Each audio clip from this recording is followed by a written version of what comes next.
She asked for some water, and Dinta gave her a drink. He knew that her parents would be worried sick about her, and he wanted to get her back to them as soon as possible. But on the way to the village, he had a change of heart. He decided to take Beauty to the palace instead. So he changed course and headed for the palace.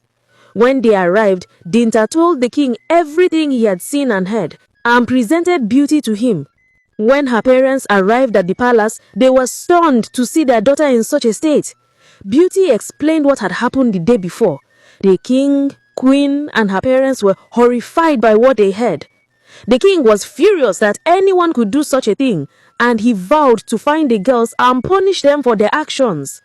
Beauty's parents were finally relieved that their daughter was safe.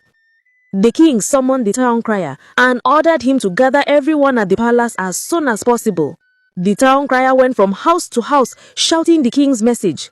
When everyone had gathered, the king asked the girls to step forward. He asked them if they knew Beauty, but they all denied it. "We know her, but she is not our friend," they said, looking down at their feet. The king's face turned red with anger, and he asked them to look him in the eye and tell the truth. One of the girls, seeing the king's anger, started to tremble. She looked up at him, her eyes filling with tears. "We're sorry," she whispered. "We were jealous of Beauty, and our mother always told us that we should be more like her, so we decided to teach her a lesson. We brought her to the forest and pushed her into the pit. We didn't mean to hurt her, we just wanted to scare her." The other girls started crying too, and they all begged for forgiveness, but it was too late. The king was determined to punish them for what they had done. The king turned to his guards and ordered them to take the girls away. "Lock them up for a long time," he said, his voice cold and hard. "And when they are released, they are not to be spoken to by anyone in the village. No one is to sell to them or buy from them. Anyone who associates with them will suffer the same punishment."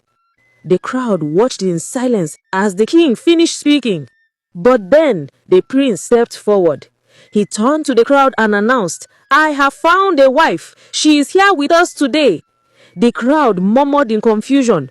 Who could the prince be talking about? Then the prince walked over to Beauty and lifted her to her feet. He brushed the dirt from her dress and gave her a warm hug. The crowd erupted in cheers, and the jealous girls hung their heads in shame. The girls were led away sobbing and pleading for mercy, but it was too late. The king's decision was final. Dinta was rewarded by the king.